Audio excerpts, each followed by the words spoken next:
be committed to nonviolence in the middle of the most violent society that history's ever created. I'm not committed to nonviolence in any way. Man or woman who hates communism the most, that is to say, the man or woman who knows the least about communism, is the man or woman who wants to know the least about communism. That is to say, snakes are my enemies. They come to bite me, and I don't even want to know what they look like. We're going to see about stopping, regardless of what these people think we should do. Because school is not important, and work is not important. Nothing's more important than stopping fascism, because fascism will stop us all. Yo. What's up, everybody? Y'all back from stopping fascism? Cool. Me neither. What's good? This is Comrade Villain. I'm here with Pretty Bad Comrade. This is the Forest Podcast. What's going on with you, man? You know, man, just watching the world burn. Yeah. I think I say that every episode. That's that pretty might good. Be my thing, That's pretty good. I know you've been busy. Yeah, man. I was out of town for a little bit. And No, I was talking about all these Charlie Kirk vigils you going to probably, huh? Oh, yeah. I got one scheduled later today. I know, you got to respect the Patriots. I don't know if y'all know this. Respect your Patriots. I'll be there. We'll be there, baby. But no, man. Fucking, I don't want to talk about that shit because that's going to be the next episode. There's so much to talk about there. So I'm going to have to just make it its own thing. Yeah, it's a lot. That's a lot. But moving on, is there anything else you want to talk about before we jump back into debt part 2? Nah, we better just get into it because I got a lot to cover. It's probably going to be another long one. All right. Well, I know you said you wanted to start with this clip. Do you want to just play that first? Or did you want to set that up? Set the table. Just play it. Just play it? All right. It's going raw, baby. That's how I like it. Here we go. This has been kind of a pet peeve of anthropologists for at least 100 years. Adam Smith made up this story, in 1776, actually, when he wrote Wealth of Nations. He was just speculating what must have happened to lead to money. And he said, well, I imagine that people would just swap things with each other. And I would say, I need a cow. Tell you what, I'll give you 20 chickens for that cow. Okay, how about 30? And you negotiate, come to a deal. And problem is that, if they don't happen to need chickens, you don't have anything else they want, no deal. So you kind of have to invent something to use as a medium of exchange. This is the standard line. And everybody learns this in one way or another. Just the other day, I was, chatting with the airport security guy as he was scanning me about my book, and I said, it's about debt the first 1,000 years. And he was like, 5,000 years? I assume they would all be using barter back then. Everybody has this in their head. The problem is, anthropologists have been going through the world pretty much everywhere for the last 100 years trying to find some place where they do that, and they just don't exist. You're saying that barter doesn't exist as adopted in a society? Within societies. I mean, people will do barter with strangers. If there's somebody you're never going to meet again, well, you kind of got to swap things. But if it's people that are your neighbors, which is the original scenario, if it's people you're in any kind of regular contact with, or even really if it's regular trade, people don't do that. And if you think about it for a moment, it's kind of obvious why they wouldn't, because what the standard story assumes is that people will deal with their neighbors in what economists call the spot trade. I give you something, you give me something, we walk away, and if we can't settle the deal right now, that's it. Well, that's silly, because, even imagining the sort of 20 chickens for the cow scenario and the guy doesn't need chickens, well, I'm his neighbor. I'm going to have something he wants at some point, and it's nice to have neighbors in your debt. In fact, what you actually observe in most communities where people are, people of relatively equal status who are neighbors, are coming to some sort of arrangement with each other about stuff. For example, it's often the case that if you just praise an object that belongs to someone else, they kind of have to give it to you. So what would really happen is you go up and you say, wow, that's a beautiful cow, and there's really no appropriate response. There's nothing you can say other than, oh, well, it's not much, but take it, please. You're my neighbor. I love you. Don't even think about giving me something back. But, of course, we all know now I owe him one. So what you get is a sort of credit and debt situation, but it's not a specific one where you can quantify exactly how many of one thing equals another. Usually you have a sort of rank of sorts of things. A cow is roughly the same as a canoe, is the same as a jade necklace, is the same. Second rank, third rank, fourth rank types of objects. Or you could, it's not necessarily an object, too. It could be a favor. You need help with something. It's good to have people in your debt. So what they're making up, these economists, is a story which imagines that essentially social relations don't exist, that people are only thinking about the stuff, which is fine if you're inventing economics, which is the study of people who are only thinking about the stuff, but that's not how actual people normally behave. Okay. Yeah, so I wanted to start with that because, one, I just forgot to mention, I think I didn't mention David Graeber last episode. And he's the author of that book. Yeah. Right? That the first 5,000 years, which was a very popular book. It got a lot of attention when it came out. He did a whole Google talk, which is on YouTube. So I recommend checking that out. But yeah, I definitely want to mention him because he wrote, it's a very long book on the history of debt. And also we covered quite a bit last time, so I did want to do a little bit of a recap just in case anybody who happens to listen to this, they can kind of pick up from the last episode and not necessarily go back and listen to the whole thing. Most def. You should definitely do that recap first, but real quick, I just want to say something about that clip. Okay. It reminded me of isn't it classical economics that just assumes everybody will make decisions that are based on their own self-interest? And like you said, if you're putting together a philosophy of economics, that's kind of makes sense as to why you would think that. But right. In that example, not all those examples, the example he just gave right there, it's you got to think about being in debt to your neighbors and the actual economic credit and stuff that buys, but you can't really have a figure on it when you just, here, take this because you need it, but right. You owe me later. We're not keeping track of it like that. Right. So I don't know. What he said rang true to me because that's the number one critique of modern, libertarian Greenspan, Chicago School economics is that it's all built on the idea that people are just going to be rational and make rational decisions or that are in their immediate self-interest and not take into all these other things, this whole context. Exactly. Yeah. I mean, that's what we're taught from a very early age. It's greed is good.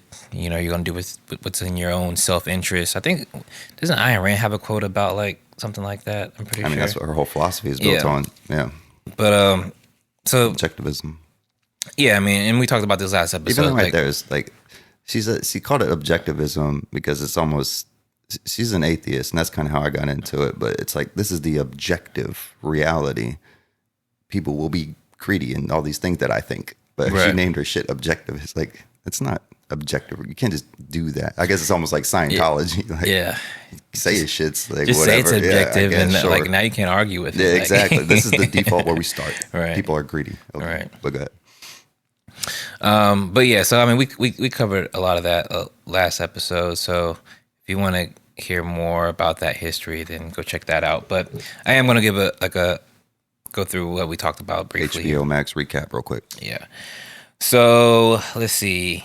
Last episode we talked about, for tens of thousands of years, human beings lived in tribal communal arrangements, sharing resources, exchanging gifts, and caring for one another. There wasn't a barter system, as we just heard from David Graeber, where people would, swap chickens for cows or what have you.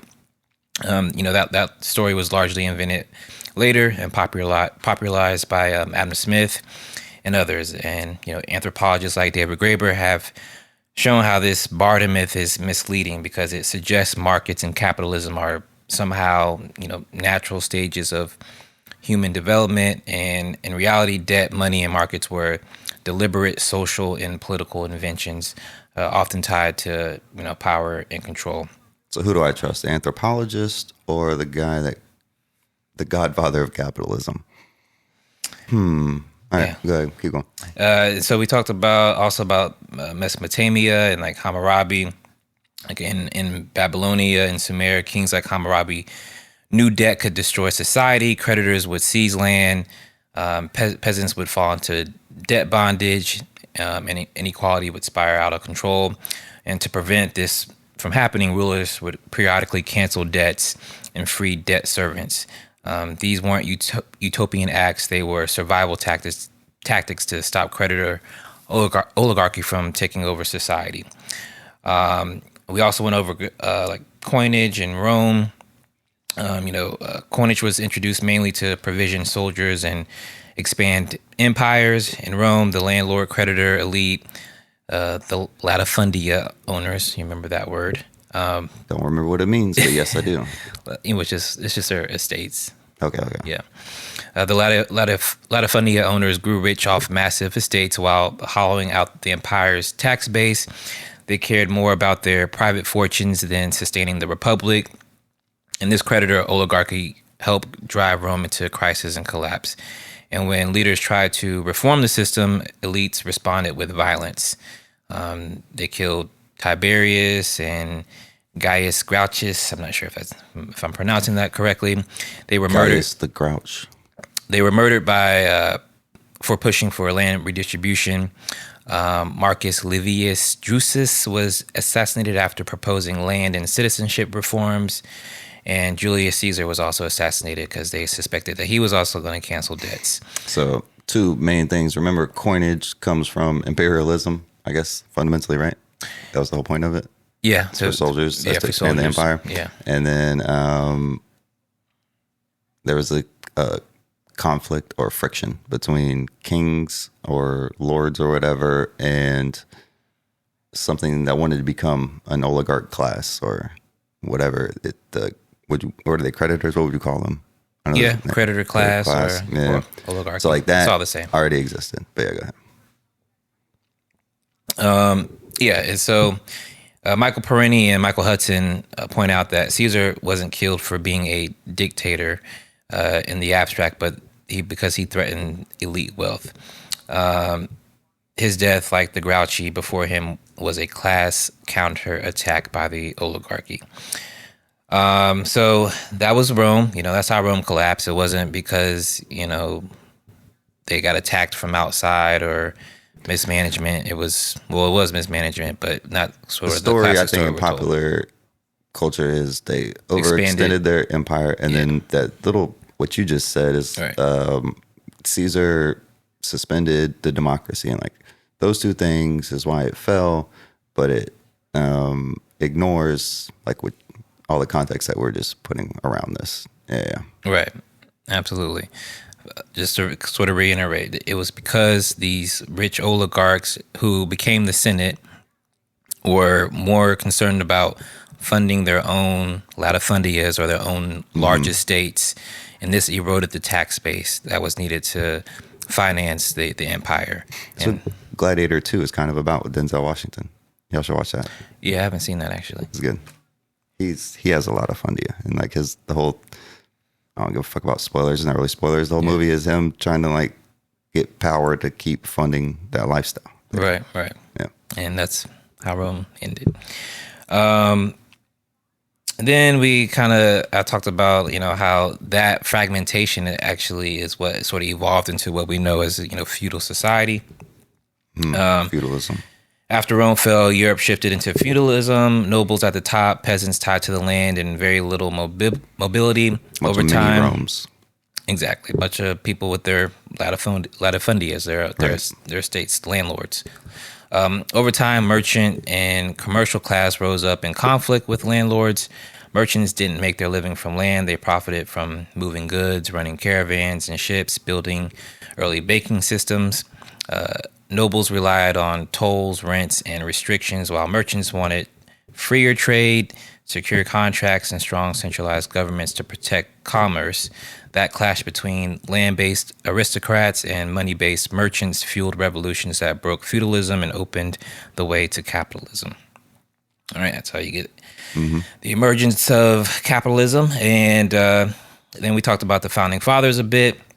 The Founding Fathers looked at Rome for inspiration, but also Greece.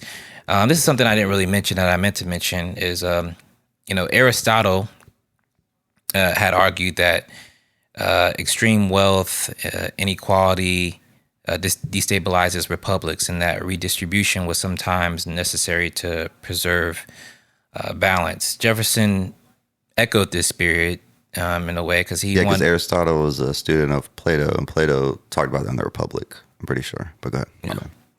And, I know Thomas Jefferson cited the Republic, but go ahead. Before. Yeah. And Jefferson echoed this spirit.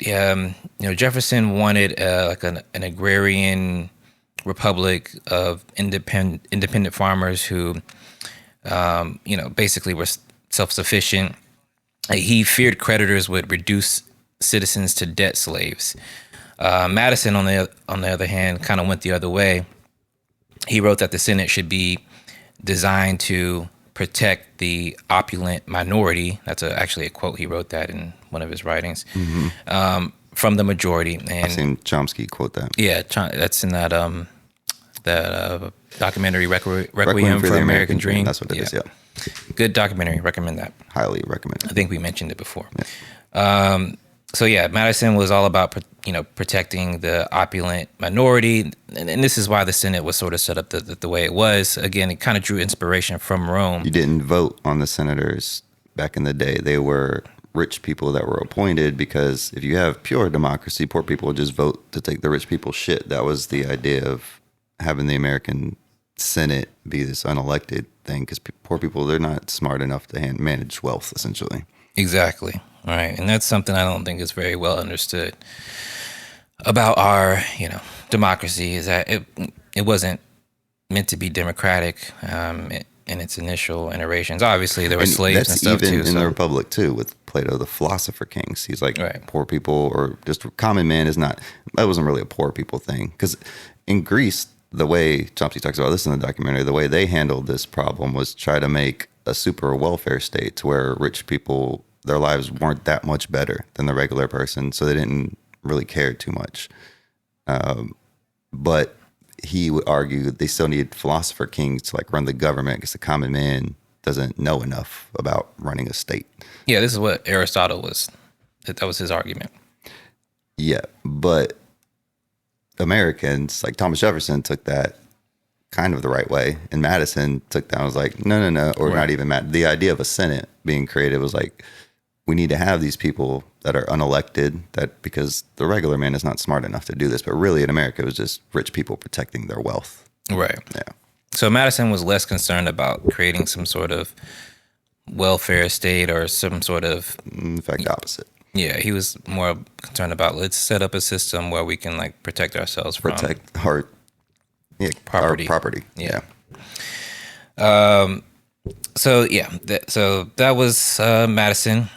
Hamilton, meanwhile, wanted a strong central bank and financial class tied to the state itself. We talked about that a bit last episode. This is something I didn't mention that I wanted to kind of mention, but the divide between Jefferson and Hamilton showed up immediately after independence. Revolutionary soldiers had been paid in IOUs. Desperate for cash, many sold them to speculators at a fraction of their value. By the 1790s, wealth financiers held stacks of paper. Hamilton redeemed them at full face value, enriching speculators while veterans got nothing. Jefferson was horrified at this, and Hamilton defended it as necessary to build the nation's credit. So that episode set the precedent for America's financial system, which rewarded those with capital and not those who fought and bled. Right. Yeah. So that was sort of the earliest example of that. I that. didn't know about that. Yeah, I didn't know about that I know either. some pretty good Hamilton propaganda, because that play is amazing. Right. And the songs are awesome. Right.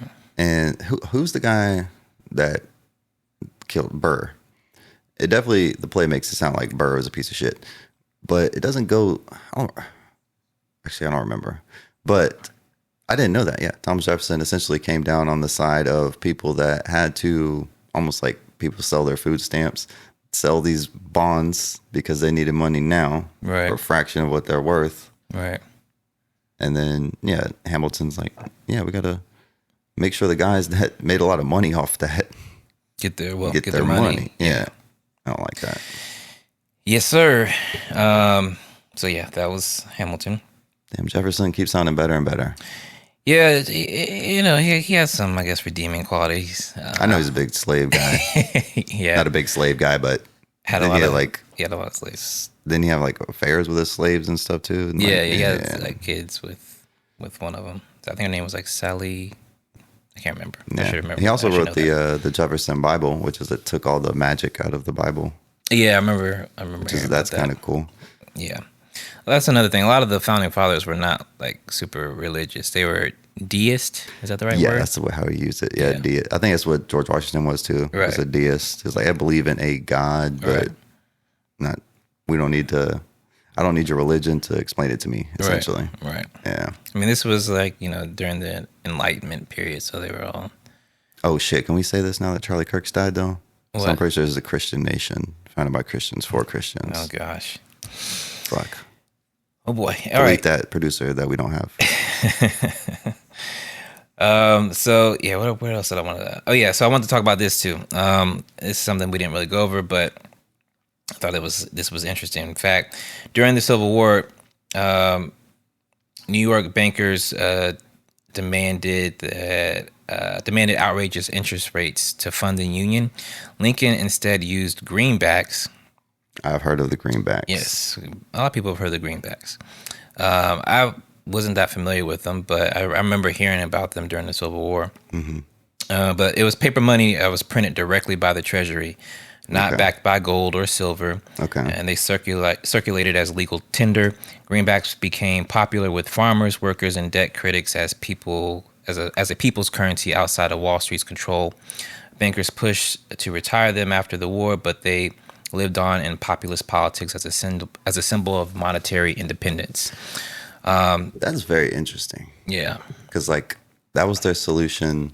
Because the whole argument for detaching our money from gold, like the gold standard, I thought was we needed to create credit to build this economy. And in that instance, they're like, how about we just create a second currency that's like independent from Wall Street and like is guaranteed by the government. Right. Why doesn't no one talk about that as a possibility? I guess that's communism.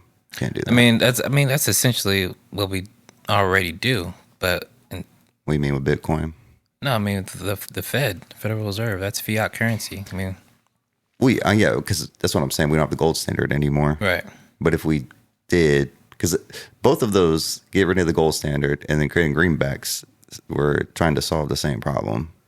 But one did it in a way to where you can't put the fucking genie back in the bottle. The other way just created a second currency. I never heard of it.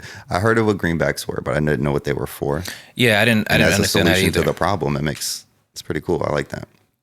Yeah, I mean, it makes sense. But I mean, that's just a early example of how you can use money in a way that's positive. You don't have to use it to serve, The rich greatest financiers or what have you who wanted to just Philosophy. make money off of indebting other people.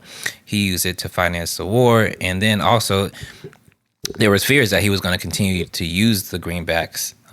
But again, the whole reason he used it was because, of course, Wall Street wanted to charge him so much interest to borrow money. Right. So yeah. Okay. Anyway, so I thought that was interesting because I didn't really understand that. It's more I want to talk about, but keep going. And I wanted to mention that. But so yeah, and also we covered the 1800s, like in the 19th century, was marked by a constant boom of bus cycles fueled by speculation in land, railroads, and finance. Andrew Jackson famously killed the second bank of the United States in the 1830s. But financial crises continued. Farmers and workers demanded debt relief, and populist movements grew. And even the classical economists had warned against unearned wealth. Adam Smith condemned monopolists who sold goods. He said that much above the natural price, right? So if you have a monopoly, you Adam can charge Smith, what. godfather of capitalism, and it makes sense because he's like, I built this whole idea, but it's going to be, some of you guys are just going to have to behave morally at some point. Yeah, And I mean that was actually the idea behind the invisible hand of the market, market. was that these companies would act within the interest of their countries. Right, and if they don't, then the market will take them down for how they do that, boycott, whatever, buy somewhere else. Right. Yeah. But I mean, the people like Adam Smith were very critical of monopolies because they saw it as a distortion of the marketplace. Yeah. So it's also like the number one thing that will definitely happen if you just allow his idea to go unregulated. Right. So he's like, shit, this is a problem. Exactly. Yeah. And you got to remember, like this is the early days of capitalism, so they're seeing this as it's happening and writing about it in real time. So, David Ricardo also wrote that the interest. This is a quote: "The interest of the landlord is always opposed to the interest of every other class." I love that. Who was that? David Ricardo. But who is that? I don't know who that is. But context. He's an economist. He was I think he was a British economist. Okay. Adam Smith was British too, right? I think so. Pretty sure he was. I think he was. But yeah, continue. Well, we talked about him a little bit last episode about the Corn Laws. I don't know if you remember. Oh yes, the Corn Laws. Yeah, he was the one that who was arguing against the Corn Laws. He wanted them repealed. Gotcha. Okay. Because that's a great quote. I just wanted to put some respect on that man's name. For sure. I mean, he was awful in a lot of other ways, but that's he's right about that. John Stuart Mill said landlords grow rich in their sleep without working, risking, or economizing. So these critiques were echoed in the populist demands to rein in banks, monopolies, and rent-seeking corporations. So this was like just to sort of reiterate and emphasize here, this was during like the robber baron era that we hear about that earlier, yeah. Where, you had all these wealthy monopolists, railroad monopolists, steel monopolists, oils. Yes. That's where like Rockefellers and all of your people that are Illuminati come from. Right. Yeah. So you had this growing populist movement in the late 1800s who were, upset about the growing power of these interests. All right. So then, we get to the earliest 20th century. Monopolies dominated Standard Oil, Carnegie Steel, J.P. Morgan's empire. Teddy Roosevelt, a Republican, Trust Buster, baby, earned the title of the Trust Buster. He wasn't an anti-capitalist. He believed monopolies threatened capitalism itself. The same stuff that people like Adam Smith were writing. But finance remained unstable. In 1907, speculation in railroads and trust companies sparked a panic. Depositors rushed to get their money out of the banks. And without a central bank, the system teetered. J.P. Morgan famously locked bankers in a room until they pledged money to stabilize the system. That's funny because that's what happens in that Too Big to Fail movie. That's what the Treasury Secretary does. He locks all the fucking biggest investment banks in the room, says, this is your problem. Find a private sector solution. One of the banks is J.P. Morgan Chase because, of course, J.P. Morgan. Still the biggest bank. Yeah, Jamie Dimon, but go ahead. Jamie Dimon, yep. So that private rescue convinced elites to establish a permanent lender of last resort, and eventually it led to the creation of the Federal Reserve in 1913. And then I did want to just talk about, because this is a little bit of a digression, but the party fluidity that was going on there, because a lot of people don't understand like Democrats and Republicans, all that stuff. And I just wanted to briefly touch on that. Do it.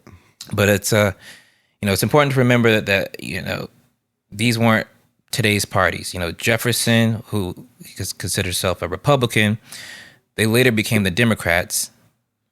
Carried on by Andrew Jackson. Jefferson was back when there was like the Whig Party too, and like it wasn't even the same. It was before. He was before the Whigs. So early on, it was the Republicans and the Federalists. So those were the two at the beginning. Yeah. Okay. Right. So Jefferson was a Republican, and I think it was Hamilton and Madison were like the Federalists. Got it. Right. Okay. So which is essentially more power to the Republic, like the states, whereas the Federalist is more power to the federal government, I'm assuming. Yeah, they were more in favor of like you remember he wanted like the centralized banks and stuff. That those were like the Federalists. Gotcha. The Federalists gave way to the Whigs. Okay. And their heirs became the Republicans.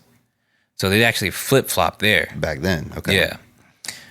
Because what happened was, like, the Republicans were seen as, like, too democratic, actually. That's why they ended up becoming the Democratic Party. Because they were, like, more with the farmers, and, you know, most of them were, like, most of the leadership was, like, slave owning, too. So The that's plantation what, owners, plantation, because even if you take it from a power struggle from the federal government versus state governments, then who runs those states, who has power in those states? It's going to be those people. All right. The farmers. So, and then if those people in that state get a little too democratic, now you got to be like, oh shit. Now I'm going to be more of like a federalist, but on a small scale. Yeah. But I mean, the reason that this dynamic occurred was, you know, as I mentioned earlier, Jefferson wanted this. He had this idea of like a largely agrarian society. He was very suspicious of like industrialization and the banking system and all of that. He didn't want America to become Britain. Gotcha. And so he feared Britain.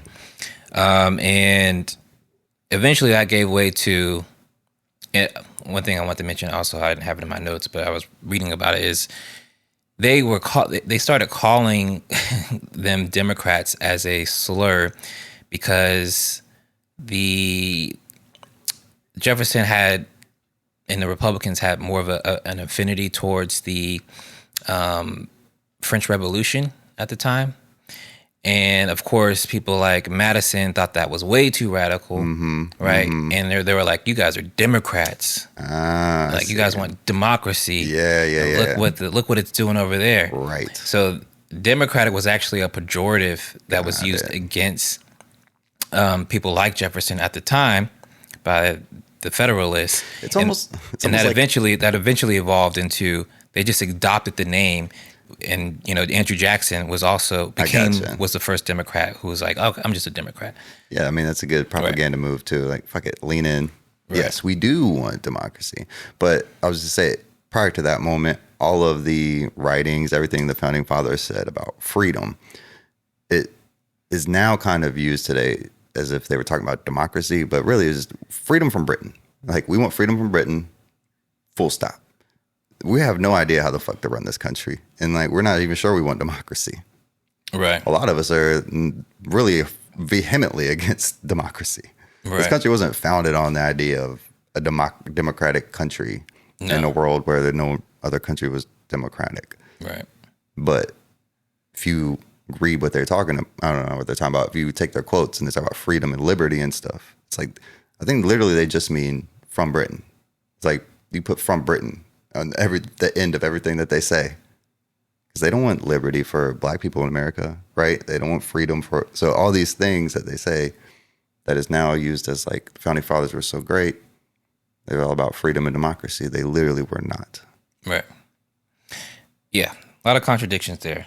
I mean, and again, some of them were more They were more democracy democratic than others. Like Ben Franklin, we mentioned that last episode, became very outspoken against slavery. He hung out later. with the French all the time, so it kind of lines up.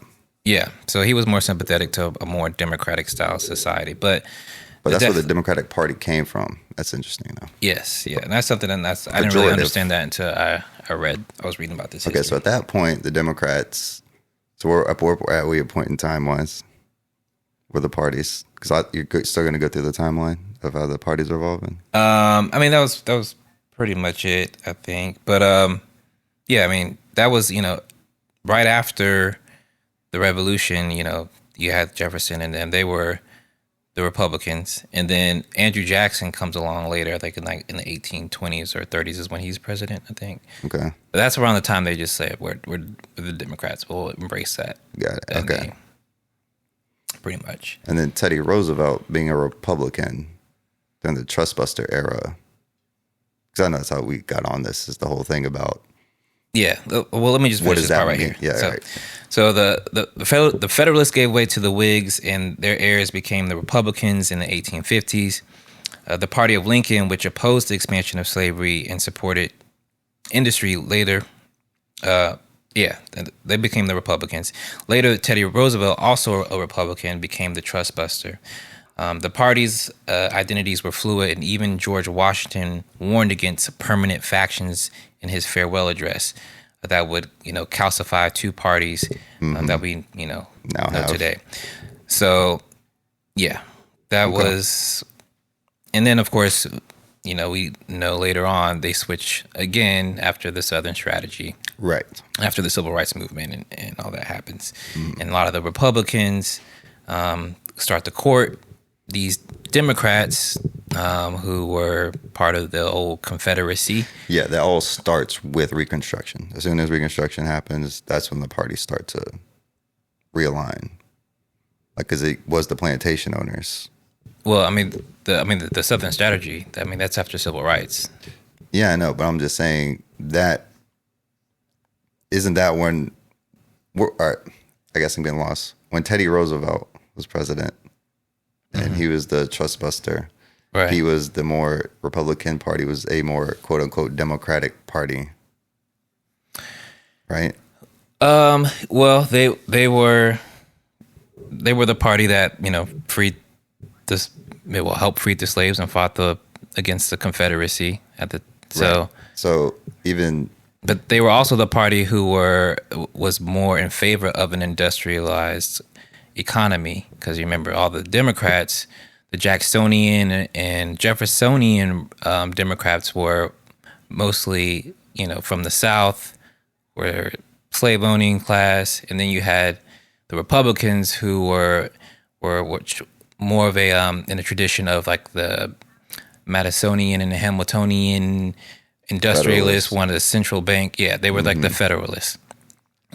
So that's where but also they became critical of at some point of these monopolies and what have you. So even though they wanted this industrialization, almost like Adam Smith, they realized, okay, this we need to do something to rein in some of this. It's getting out of hand. This is a problem. Right. This is a problem. So, and of course, people like Jefferson were always skeptical of that problem happening to begin with. But Gotcha. yeah. So yeah, I think it's just interesting to know like how these parties developed and kind of switched around, and like, because people don't understand history, and I didn't really understand. Well, think about that. Yeah, when they used Republican in propaganda, like Lincoln was a Republican type shit. Right. Think about how these parties is not the same context as they are today. Exactly. Thank you for bringing it up. That's mainly why I wanted to mention it. Is this was whenever conservatives try to claim Lincoln as being a Republican, they don't understand the history. Basically, Lincoln was not the same kind of Republican of today. And either was Teddy Roosevelt, who was also a Republican. He was known as the trust buster. He went to break up big companies. Like, can you imagine a Republican doing that today? So it's something to understand. Unless they disrespected Emperor Trump, they might get busted up right now. Well, that's a good point. Anyway, that was it for as far as the recap. That was the recap? Oh, shit. I thought we were already in it. All right. No, you know how you do me. I try to do the recap quick, but we end up talking about a lot of other stuff. All right, so now I want to get into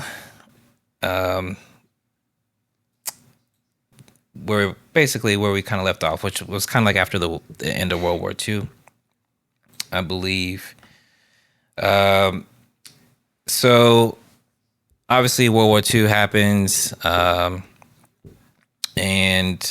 the United States kind of emerges as the preeminent world power, right? All the other countries are destroyed. Soviet Union's badly hurt. They lost like 27 million people. Europe is in tatters, etc. Rubble. Yep. Also, I remember one thing I did want to mention. So, this was in relation to Keynes. So, after World War II, there was like they were trying to figure out like how to organize thanks, Siri. They were trying to figure out like how they wanted to organize the global economy. Keynes had a sort of a vision of the Bancor system. At Bretton Woods in 1944, Keynes proposed creating a new global settlement currency called the Bancor. It would have been issued by an international clearing union to balance global trade. Surplus countries would have to recycle their debts. Deficit countries would get support to avoid collapse. The idea was to stop the old cycle of creditor domination and debt peonage that had wrecked Europe after World War I and led to the rise of the Nazis and fascism. So he was trying to prevent that by creating a better and fairer economic system, global system. But the U.S., of course, then the world's largest creditor, killed the idea and installed the dollar as the global reserve currency instead. So there you have it. So we could have had independent global reserve currency, essentially? Yeah, basically. Okay. Called the Bancor. That's what Keynes... John Maynard Keynes. He suggested that as a way to sort of handle trade. It wouldn't be like a currency like the dollar is used as an actual currency, even in domestic use. This would only be used to settle like trade deficits and what have you. Okay. So that was his argument, but we didn't adopt that system. Instead, we made the dollar. We made the dollar the currency for the world to use. So yeah. Now, you're welcome. Yeah, and that's caused a lot of problems, but we'll get into that. I did want to talk about my guy, Martin Luther King, MLK Jr., because he was someone who obviously had a lot of issues with our economic system. He was a Christian, my type of Christian, not the Charlie Kirk type of Christians, the ones that actually care about poor people. Yeah, be careful, bro. Be careful who? They're going to take you off YouTube? I don't know. Maybe. But yeah, I wanted to talk about MLK a bit because, he's one of my heroes. Cue up this clip? Yeah, go ahead. Yeah, let's go ahead and do the clip. All right. It's a good idea. Let's drive it in here. At the very same time that America refused to give the Negro any land, through an act of Congress, our government was giving away millions of acres of land in the West and the Midwest, which meant that it was willing to undergird its white peasants from Europe with an economic floor. But not only did they give the land, they built land-grant colleges with government money to teach them how to farm. Not only that, they provided county agents to further their expertise in farming. Not only that, they provided low interest rates in order that they could mechanize their farms. Not only that, today many of these people are receiving millions of dollars in federal subsidies not to farm, and they are the very people telling the black man that he ought to lift himself by his own bootstraps. And this is what we are faced with, and this is the reality. Now, when we come to Washington in this campaign, we are coming to get our check. It disappeared. Wait a minute. It didn't disappear. You might forget Martin Luther King was assassinated in April. The Poor People's Campaign was supposed to go to Washington in April. Mm-hmm. So the organization that mobilized it was essentially decapitated and thrown into chaos about 3 weeks before it was supposed to happen. Mm-hmm. Those organizations were being, as I said, once the Civil Rights Acts were completed, that was it. Mm-hmm. Government was through with us. They're not interested in restructure. There has never been any interest in restructuring the economy for the benefit of the poor. I don't know where you're going to talk about the bonus army, go back to Shays' Rebellion. I mean, this is like the no-no. This is a capitalist society. It's built on inequality and avarice in many ways. Yeah, that was Kathleen Cleaver. She was a member of the Black Panther Party. So yeah, let's talk a little bit about MLK. Yeah, let's do that. By the 1960s, Martin Luther King saw clearly that civil rights without economic justice was incomplete. He tried to take the New Deal spirit into its logical conclusion. The Poor People's Campaign in 1968 demanded jobs, housing, healthcare, economic rights as human rights. He condemned poverty and inequality. He said America has given the Negro people a bad check, a check marked insufficient funds. He criticized the military. He said a nation that spends more on military defense than on programs of social uplift is a nation that's approaching spiritual death. He called for the redistribution as well. He said we can't solve our problems until there has been a radical redistribution of political and economic power. So those are quotes. King was assassinated in 1968, just as he broadened his movement from civil rights to economic justice, as Kathleen Cleaver was just mentioning, and started to criticize American imperialism and the Vietnam War. His death marked more than the silencing of a leader. It symbolized the system's refusal to expand New Deal reforms to all people. With King's death, the reform era reached its limit, and what followed was, what some call the counter-revolution shortly after, which sort of begins in the 1970s.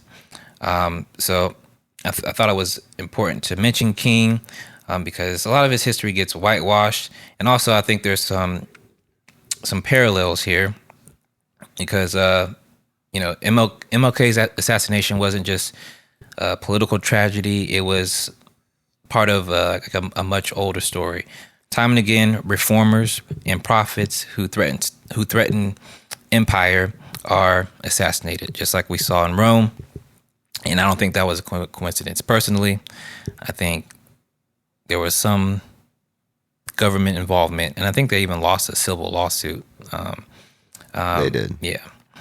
So just like Julius Caesar, just like Jesus, MLK started to speak out against empire and economic issues, and he was assassinated. When he was assassinated, in fact, he was in Tennessee, supporting sanitation workers who were on strike. So union activities. Yeah. Yeah.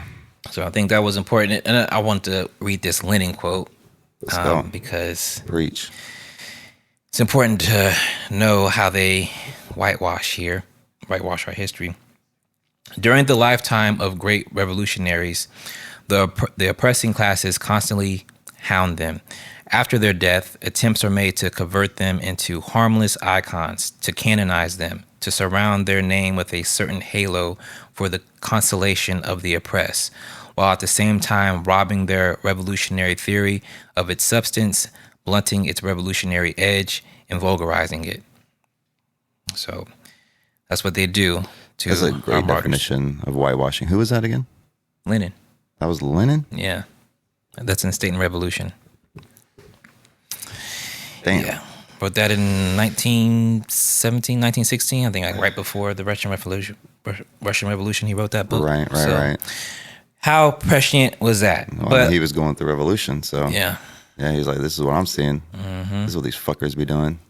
And also, like, again, this is what they largely did with Jesus after, and we talked about this last episode, like he was assassinated by the state because he was challenging, the oligarchs, essentially. And it was later, like Constantine, I think it was, who made Christianity the state religion in an attempt to like co-opt it, essentially. And then I think they ended up changing some of the That's why it's tenets. called Roman Catholicism. Yep. So that's what they do with revolutionaries. They kill them and then they whitewash them. and sanitize them. Co-opt them and then name streets after them.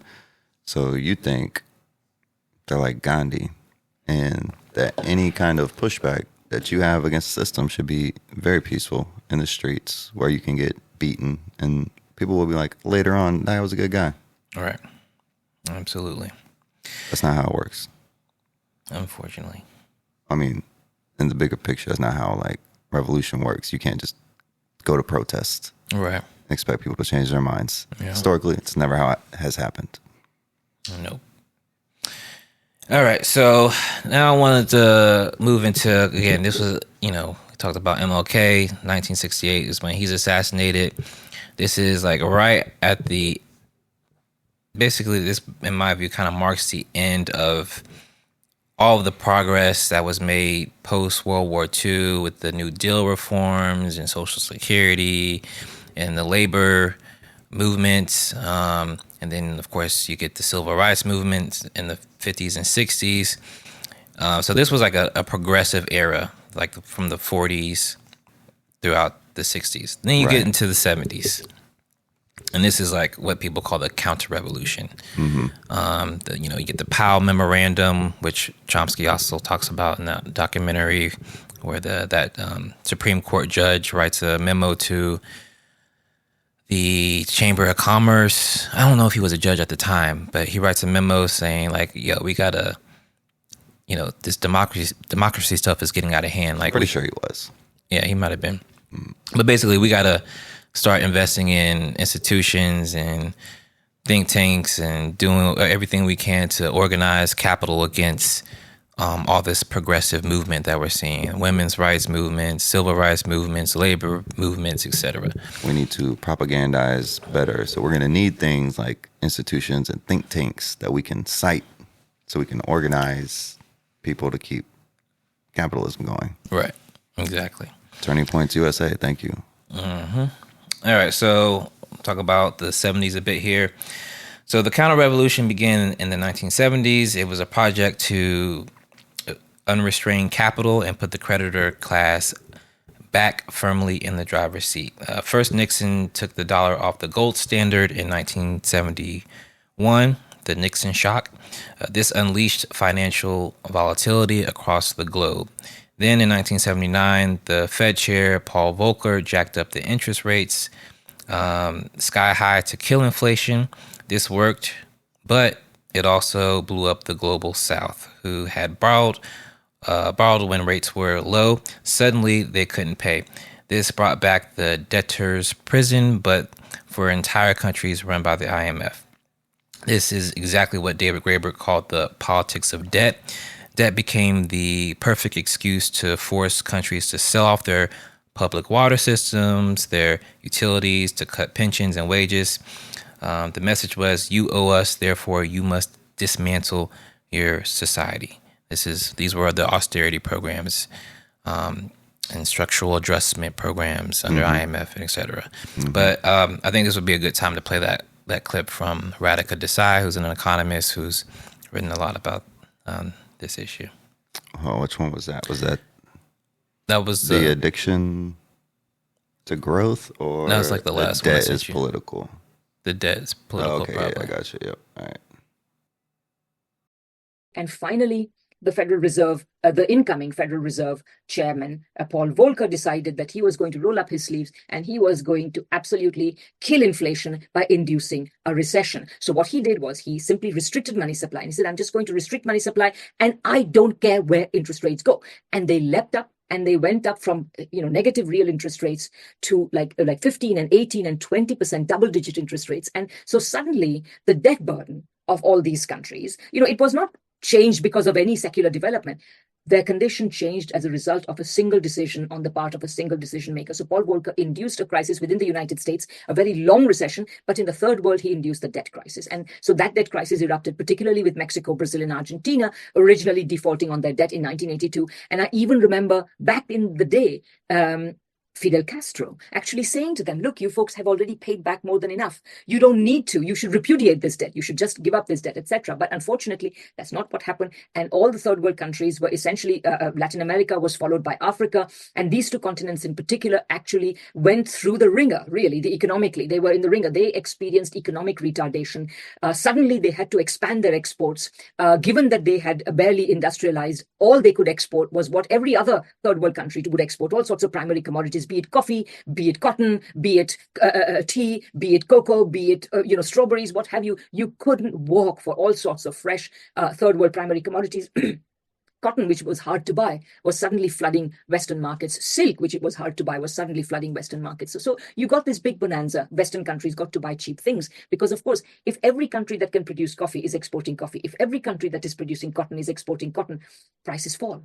And so they had to run harder and harder to stay in the same place. So third world countries really went through the ringer. And of course, social expenditures were cut and all these sorts of things. So that was the genesis and the eruption of the third world debt crisis. Okay. Yeah.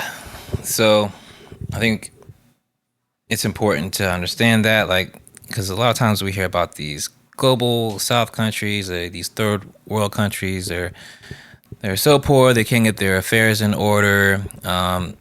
And obviously, it's been due to this relationship with the dollar. The fact that they've depended on the dollar also has been due to things just like outright imperialism and, of course, overthrowing their countries. But something like this debt crisis was sparked just because, they had their economies needed dollars. And whenever Paul Volcker decided that he was going to raise the interest rates to almost 20%, and immediately threw them into debt crisis. So it's important to understand how this affects the rest of the world as well, this relationship that countries have with the dollar. Now, I wanted to talk a little bit about my guy Thomas Sankara, because he understood this and he was one of my favorite revolutionaries. By the 1980s, much of Africa was drowning in external debt. The IMF and World Bank had imposed structural adjustment programs. They had cut social spending, privatized state companies, open markets to Western capital. It was the Volcker Shock exported to Africa. Dollar debts exploding overnight. In his speech, he called the debt odious. This is Thomas Sankara. He gave a speech in 1987 at the African Union. He called the debt odious, not created by ordinary Africans, but imposed through colonialism, corrupt elites, and unequal trade. He said that this debt cannot be repaid first because if we don't pay it, our creditors will not die. But if we do pay it, we will die. He argued African nations should form a united front, refuse payment, and redirect resources to their people. If Burkina Faso alone, this is what he was saying at the time, if Burkina Faso alone refuses to pay, I will not be at the next conference. But if all of Africa refuses, we will be free. So he was trying to organize the African countries to, reject this, what he called odious debt, together so that they could industrialize. Because again, what this debt does is it makes it very difficult for these countries to build their own industries, because they have to cut everything in order to service this debt. So he was like, if we work together and reject this debt, they can't do anything to us. Collective bargaining. Right. And anyway, and he said, if we don't do this, if he tries to do it alone, he said, I won't be at this next conference. Basically, he was saying they'll kill me if we don't do this together. Yeah. And they did. So just 3 months later, Sankara was assassinated in October of 1987 in a coup supported by the French and local elites. His successor, Blaise Compaoré, reversed Sankara's policies and restored ties with Western creditors. So it's just another example of somebody who was trying to do something about his country and the African continent, broadly speaking, trying to reject debt, and he ends up being assassinated, just like MLK, like Jesus, right? Seeing a theme here? I am. That's what they do to try to keep their empire. Hampton. Yeah, Fred Hampton. All right, so I want to get into the 80s and 90s financialization. So obviously, this is about the time we see people like Reagan come into power, and there's a lot of deregulation. Wall Street is deregulated. Credit cards, mortgages, student loans, etc. explode. Payday lenders normalize usury, once considered immoral. Debt becomes central to everyday survival. This is also where we get the savings and loans crisis, where local banks that specialized in home mortgages for decades, they were tightly regulated, limited in what they could do, and interests were capped. Deregulations in the late 70s, and I should say some of this deregulation did start under Jimmy Carter, so he gets some of the blame as well. And the Volcker Shock also started under Jimmy Carter. Paul Volcker was appointed by Jimmy Carter's administration. Yes. Deregulation in the late 1970s and early 1980s blew the system open. The S&Ls, the savings and loans industries could suddenly make riskier investments, but still had their deposits insured by the government. Many chased high returns, took on junk bonds and speculative real estate, and collapsed when those bets soured. By the early 1990s, over 1,000 S&Ls had failed, costing taxpayers around $160 billion in bailouts. So this was like the first major banking crisis. The precursor to 2008. Exactly. And it's just amazing, like for 40 years, we didn't have any major crisis like that. And then as soon as the deregulation happens, as soon as it happened, we get a major bank failures. Yeah. So yeah, and that was one of the biggest bailouts at the time, the biggest bailout until later, of course. Because if you deregulate them and then federally insure their losses, right, they're going to gamble and make as much money as they can. Exactly. Yep. So yeah, during this period, also I wanted to talk about like how household debt was going through the roof. And in 1974, household debt in the U.S. was approximately 60% of disposable personal income. By mid-2008, that ratio hit 134%, meaning Americans collectively owed more than they earned each year. Relative to GDP, household debt climbed from about 47% in 1980 to 94% in 2009. This is also in the 80s is also when you first start to get the like stock buybacks as well, which was illegal, I think, until that point, where these companies can buy back their own stocks. It's to inflate their stock price, Their own price. Yeah, that's crazy. We allow that to happen. All right, so yeah, It's market fluidity. yeah. So yeah, before the crisis, households were borrowing at unsustainable rates. The consumer leverage ratio, debt versus income, hit 1.29 times in 2007, meaning the average household debt was 129% of their annual income.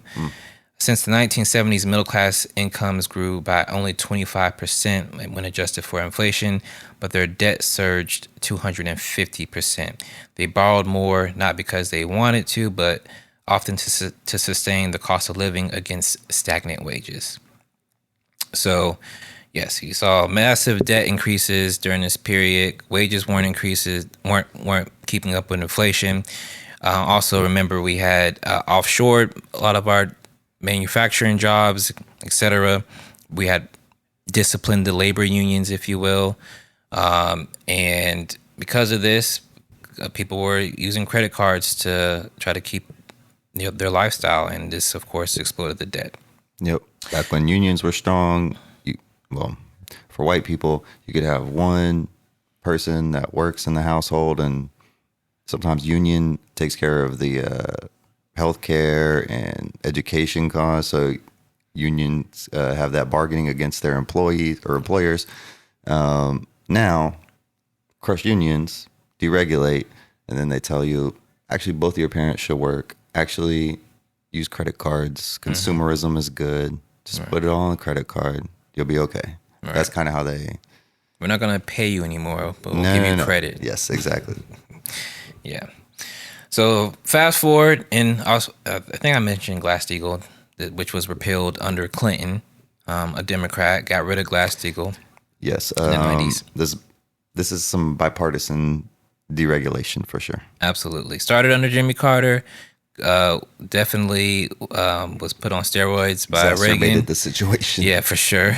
And then Clinton went even further with deregulation by removing Glass-Steagall and some other, like, I think there was like the futures and commodities, which opened up like the derivative market and everything. So yeah, that was all under Clinton.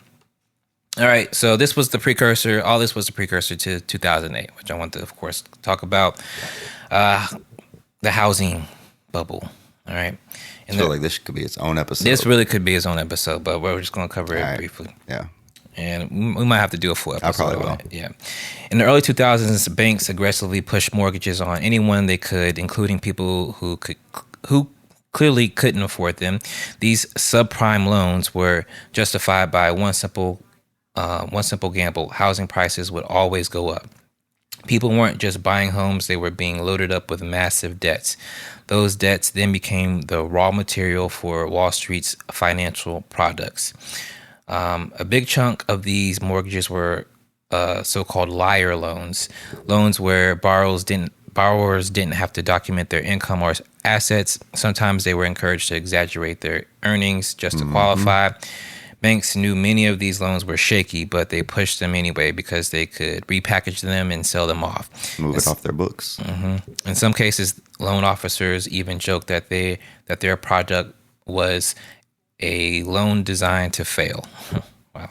Bankers didn't want to hold onto risky mortgages, so they bundled thousands of these loans together into packages called CDOs. Credit default obligations. Collateralized debt obligations. I'm thinking credit default swaps. That's the CDS. Yeah. Okay. So collateralized debt obligations. Right. That was the packaging of all these shitty mortgages. Right. That they would then selling to investors. Yeah, but they would also package in like auto loans and student loans, trying to take some of the risk out of it. Right. Didn't work, but go ahead. Yeah.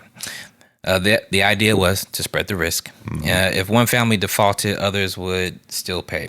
These bundles were chopped into tranches, top slices stamped AAA, supposedly safe, bottom slices labeled risky. Investors worldwide, pension funds, foreign banks, insurance companies, etc., snapped them up thinking they were rock solid. When the housing prices stopped climbing, defaults spiked because the mortgages had been chopped up and resold everywhere. The defaults spread like a contagion across the global financial system. Even the so-called safe tranches turned out to be toxic. What looked like diversification was actually concentration. One bad mortgage in Cleveland could infect a pension fund in Germany. Do you also want to, in your little presentation, do you talk about Moody's and Standard & Poor's? Just try to explain why they were rated AAA real quick. Yeah, go ahead. So there's rating agencies. These are private companies. The most popular ones are Moody's and Standard & Poor's. I think there's another one. Fitch, is it? Yeah. So how they make money is these investment banks pay them to rate their stuff as how safe it is. Is it risky investment for other people to invest in, essentially? So they want these ratings agencies to give their CDOs a good rating so then they can get other people to buy them. And also, I mean, that's kind of how this whole market was created, this huge bubble. Because so if they're paying these agencies and the agencies know that they want them to rate it AAA, and they know that if they don't, then they will just go to their competitor. Right. They're incentivized to give them a rating that's AAA when they know it's not, or when they know they could look more into this, and they should, but they're probably not. It's their whole idea, which is the one idea that seems to hold all of this together, is everyone thought housing prices were safe and they would always go up because people always need houses. And that's how they rationalized, well, shit, we'll just give them AAA, even though it's probably not. But as long as housing keeps going up, everything's going to be good. All right. And then at the same time, do you talk about AIG? A little bit. All right, go ahead. Keep going. So, yes. When housing prices stopped climbing, defaults spiked because mortgages had been chopped up and sold. Oh, yeah, I talked about that. The structure was mortgage debt, the bottom bundled into CDOs, sold globally, layered with credit default swaps. That's what we were talking about earlier. Mm-hmm. Basically, these were side bets on whether debts would fail. Once defaults hit, the whole pyramid collapsed all at once. And that was. I don't think I mentioned AIG specifically, but that's what AIG was wrapped up in. Well, yes, because that was like shorting these stocks. Essentially, you could buy insurance against if this CDO that you bought failed. You could hedge your bets. These are hedge funds that are making these type of decisions. Right. And to use an analogy, it's like buying insurance on somebody else's house. Yes. Which is crazy. That's great. Good analogy. Right. And if their house burns down, you get paid because you buy insurance on it. But there was one company, AIG, that gave out these specific, I don't even know what I guess they were credit default swipes is what you would call them, to everyone, and not just in America, globally, all over the whole fucking world. Whenever Lehman Brothers collapsed, Europe was like, hey, America, you cannot let AIG collapse because we all have a lot of money invested in AIG, and just because they've done this stupid thing with credit default swaps, if their company collapses, it's such a huge loss for us that it's going to bring all our shit down. Like that was like the final, when it comes to too big to fail, AIG was the one company, because AIG insures building construction on your fucking highway. It insures your pension. It insures teachers' pensions. It insures everything. Right. So that company was literally too big to fail, but because of these credit default swaps, they didn't have the money as soon as the housing market started to go down to cover all of these. Right. And they kind of knew they had to be bailed out, which is, again, the whole idea behind too big to fail. But I'll let you keep going. Yeah, so basically this was like a domino effect. And this is why it was the biggest crisis since the Great Depression. Wall Street was rescued with trillions in bailouts and emergency credit. TARP. Yes, the Troubled Asset Relief Program. Yep. Yeah. Homeowners, meanwhile, faced foreclosure, eviction, and bankruptcy. Debts were forgiven for the elites, but enforced on the public. Even some Republicans, like the FDIC chair, Sheila Bair, pushed for programs that would bail out homeowners by restructuring mortgages, but the Obama administration, underline it, led by figures like Larry Summers and Timothy Geithner, rejected that approach. They prioritized saving the banks and restoring confidence, in quotes, in the financial system, not protecting household. So this was, I think it was 10 million people lost their homes in foreclosure, disproportionately Black and Hispanic people. And I forget the stats, I don't have them here, but like this was like the largest decrease in Black household wealth, I think, ever. Yeah.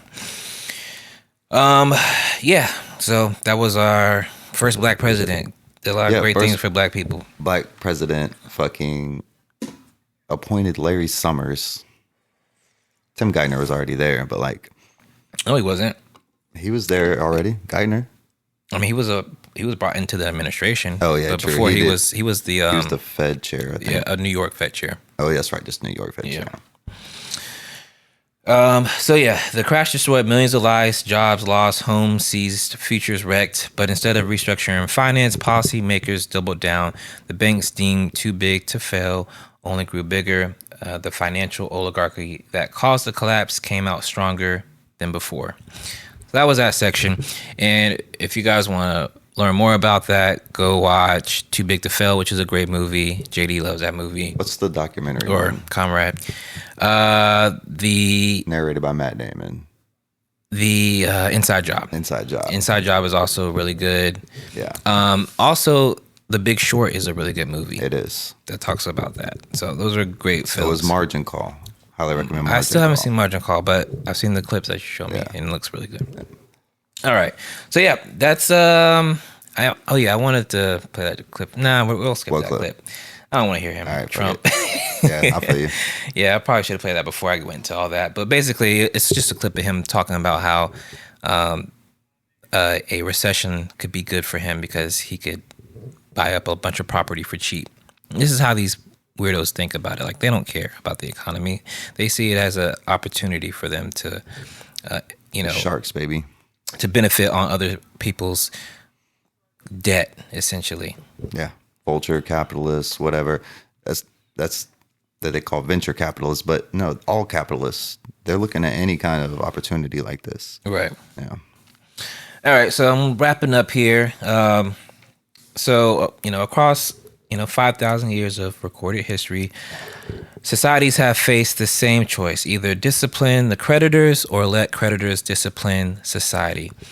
Hammurabi's debt jubilee, the biblical tradition of debt release, FDR's New Deal resets show us the path. Rome's senatorial oligarchy, the 19th century rentier elites, and today's Wall Street order show us the second. Right? We can either allow these oligarchs to drive our society into debt while they benefit as the creditors, or we can, will power and allow the debt to be used to fund things that we need. Rome offers the clearest warning. Creditors captured the political system, hoarded land, hollowed out the tax base, and left the empire brittle. When crisis came, Rome had no resilience. The U.S. effectively chose Rome's model. Madison's veto-heavy system made it hard for majorities to mobilize, while Hamilton fused finance directly to the state. That combination created stability for elites, but permanent fragility for everyone else. Don't judge what the stock market is doing as how well the people are doing. Exactly. Like late Rome, the U.S. empire today is heavy on finance and military power, but light on broad-based production and social investment. The dollar system externalizes costs. The global South services dollar debts, absorbs austerity, and sells off resources, while the West protects creditor claims and Wall Street's primacy. This is why we're seeing organizations like BRICS start to form, de-dollarization, and the creation of new development banks. These aren't mysteries, they're survival strategies. Countries in the global South are trying to free themselves from an archaic, Rome-inspired creditor type system.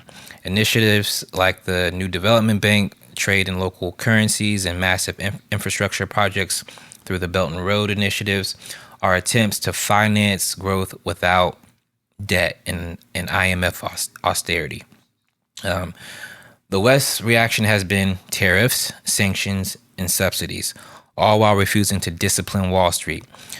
That's the contradiction here. You can't rebuild a productive base while leaving finance free to extract from the rest of the economy.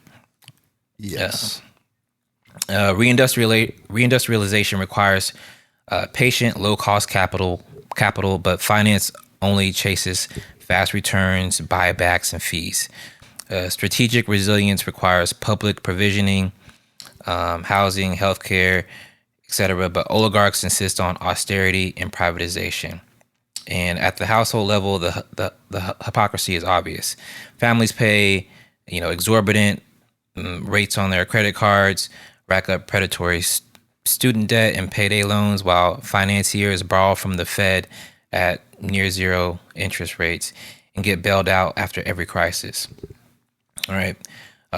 Modern monetary theory, MMT, gives us sort of a lens or a language to see through this. A currency issuing state as we talked about this last time, doesn't tax in order to spend. It spends first, then taxes to manage inflation. The real constraint is not money. It's resources, labor, skills, energy, and ecology. So when politicians say we can't afford it, that's not economics. It's politics dressed up as math. We conjured up trillions of dollars overnight for wars and bailouts. We can do the same for housing, climate, jobs, infrastructure, healthcare, etc. The real issue isn't whether to use the state's balance sheet, it's who we use it for. All right. Now, I did want to talk about China a little bit as a contrast, and I want to play that clip from Jason Hickel. Let's see. Is that the that is no wait, no, we did that one. The addiction to growth, or is that the no? Yeah, it's got to be that one because the other one was Trump. All right. Hold on. Vamp, bro, vamp. Well, I'll keep going then. Nope, I got it. Here we go. Okay. So when China decides, you know what, we want to achieve rapid development of renewable energy technology, EVs, AI, whatever it might be, then they can turn on a dime like that, achieve the necessary investments, and very rapidly accelerate production and innovation in these ways, in ways that the West cannot because they're not profitable enough. So China doesn't, the national investment banks don't care about profitability. This is crucial, right? And this is why, China has been able to make massive investments in renewable energy technology to the point where now they produce 90% of renewable energy technologies in the world, 80 to 90% of the necessary materials required for renewable energy around the world, right? They're installing renewable energy capacity in the last several years more than the rest of the world combines. The scale of this is astonishing. China is responsible also for about 30% of the world's reforestation over the past several decades. Reforestation, by the way, is a zero profit, is a loss-making enterprise. But China can allocate labor and productive capacity towards those objectives, paying people wages to plant trees, right? Regardless of profitability, because that's part of the national plan. This gives you a sense for the power of industrial policy and public control over finance. And by the way, not long ago, nobody saw this coming in China. China did not have these capacities. Now China has the best EVs in the world. They've outstripped Western EV technologies, right? And so this is a testament to the power of planning and industrial policy. And I think that you look at the Western nations and they're scrambling. The Biden administration recognized what was happening here, and they did their best to implement their own industrial policy. People realize now that we need industrial policy to solve basic problems. And but the U.S. industrial policy was just absolutely pathetic. It boiled down to saying, we're going to throw a bunch of public money to de-risk certain investments in certain sectors and basically just line the pockets of capitalists to do the things we hope that they're going to do. There's no guarantee they're actually going to do them, but the U.S. is incapable of thinking beyond just the profits of capital. Yeah, so that was Jason Hickel. He's an economist. He's written a lot about degrowth and other topics around sustainable development, etc. But I think it's important to look at China as an example of how a country has developed rapidly by using its credit to actually fund its development, right? It's, again, debt isn't necessarily a bad thing. It's not a bad word. It's how you use the debt, right? It's how credit is allocated. You can either use it. It's just a tool. Exactly. You can either use it to fuel your economy and grow your economy in healthy ways, or you can use and raise how many people out of poverty, like a ridiculous amount. The people that have been raised out of poverty in China. Yeah, let me read this right quick. So China shows how different it looks when finance serves development instead of rentier extraction. State-owned banks direct credit to infrastructure, industry, and poverty reduction. In less than 20 years, China built the world's largest high-speed rail network. It leads the world in solar panels, wind, EVs, because credit was steered in that way. That's how they decide to use their money creation. the result was 800 million people lifted out of extreme poverty. And Jason Hickel, who we just listened to, points out that with GDP per capita around 12,000, about 70% less than rich countries. China has higher life expectancy than the U.S. and much lower per capita emissions. The lesson is clear. Debt itself isn't the enemy. The question is who controls it and what ends it serves. So that's, how we could use our central bank to basically fuel growth in the sectors that we desperately need it. Or hear me out. We could just use a lot of money to deny climate change is real, keep trying to squeeze the last few dollars we can out of the oil where we can get it right now, and just pretend that that's not happening, and like everybody else is fucked while we get rich. How about that? Yeah, I think we've been trying that for a while now. So I think we've never tried that before. We've never tried that one. That's another crazy thing about their propaganda is they're like all these free market solutions are the answer. Like, what do you think we've been doing like for the last 60 years? Right. Everything that we've done is like, even whenever what they call government regulate, or the government causes of 2008, where George Bush trying to help poor people get houses, and then whenever Hank Paulson was doing the deal for TARP, couldn't give it with any strings attached. Like you can't give the CEO a golden parachute as your bank fails, or no, we couldn't tell them anything because they might not take it. Right. So yeah, we've been doing the free market way this entire fucking time. Guess what? It don't fucking work. Never fucking works. You always get the same conclusion. This is what Marx was trying to say whenever he was like, guys, we got to break out of the revolutions of overthrowing an oppressor and then becoming the oppressor, because we use the exact same system as the oppressor. Exactly. Yep. But yeah, that's it. That's all I got. I just think it's important that we understand like what's at the root of the issues that we're seeing today, the current geopolitical environment, the rise of BRICS, the wars. It's really to, expand or continue to maintain this empire that is ran on debt, frankly, and the dollar system in countries being, subjugated to this system. And BRICS, for example, is one of the organizations that's trying to, extricate itself from this debt empire by having much more favorable loans to the global south, by building infrastructure at low interest rates, the new development bank, etc. And what's happening is the U.S. and the Western countries who have benefited off of this system, this debt-driven system for the last few hundred years, frankly, are saying, hey, we don't like that you guys are trying to get from under our foot, and it's leading to a lot of the issues that we're seeing today. So, but I thought it was important to understand that history. This is basically, the crux of what we're seeing going on, and we're going to continue to see it, unfortunately. And the only way I think we can really get out of it is to make sure to organize people around these ideas and sort of dismantle these myths about the economy and how it works and who it's meant to work for, and free markets and all of that. There's so much of our understanding is just based on lies and a misreading of history, and that's what we have to fight against. Yeah, we have to be the people that whenever people are confused and they reach out and they're like, wait a minute, they told us all this shit, and then this, like a Great Depression or something happens.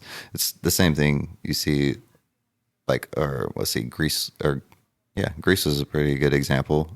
Whenever the 2008 recession, I was going to talk about that, but I was already going long. But a lot of people had no jobs. 50% of their population were just standing around, and then asking what happened, and they got radicalized. Right. And they got radicalized either towards the left or towards what were the Nazis in Greece called? The Golden Dawn. The Golden Dawn Party. Yeah. The other party was the Syriza party, which it was a leftist party that came into power.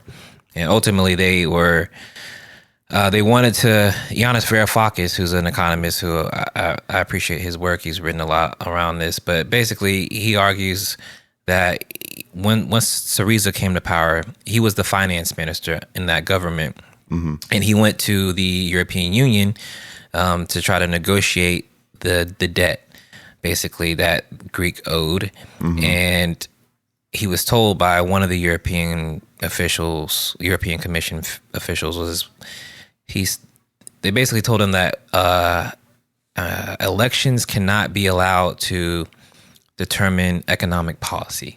That was, so he was we have decided austerity for you. Exactly. That's basically what that meant. Yeah. And he said he tried to go there in good faith. Like, he understood that they didn't want to deal with the left-wing party, whatever. So he said he was being very conciliatory or have you, but that was the response he got. His existence is a problem. Exactly. Yeah. So. But yeah, all right, that's a fucking pretty good 2-part deep dive into debt. Yeah, I thought so. I like it. Any, I know we're pretty fucking going long, but any final things you want to throw on the cherry on top of that Sunday? No, I think that's pretty good. I mean, there's a lot of stuff we could dive into wrong. Like, each section could be its own episode. For sure. I have a lot of thoughts, but I don't have a good put a bow on it thought. Right. Other than, like you said, debt is a tool. Right. It can be used however you want to. You can use it the way America has, or look at China. Right. Look how they've done it. Right. As an alternative. Yeah. And we got to, like, debt is not, people think about debt like household debt. Like, you're in debt, that's bad, right? But economies or governments being in debt is not the same, right? That's why you shouldn't vote for people that run the government like a household. Exactly. Yeah. So. Yeah, I agree. Yeah. All right, well, holla out, everybody. Peace, peace. Fucking go to your Charlie Kirk vigils. Don't forget, praise. I don't know anybody that's not Jimmy Kimmel. There's no way to be committed Peace. to nonviolence in the middle of the most violent society that history's ever created. I'm not committed to nonviolence in any way. The Republican Party and the Democratic Party are beholden to the interests of monopoly capitalism in this country. The capitalist European and North American powers have carved out and taken the timber, the flax, the hemp, the cocoa, the rum, the tin, the cotton, the iron, the rubber, the bauxite, the slaves, and the cheap labor. They have taken out of these countries. These countries are not underdeveloped, they're overexploited. The liberals are, at times, allies. At times, they're unreliable allies. So I don't want to just whitewash them. You've got to proceed quite cautiously with liberals. The man or woman who knows the least about communism is the man or woman who wants to know the least about communism.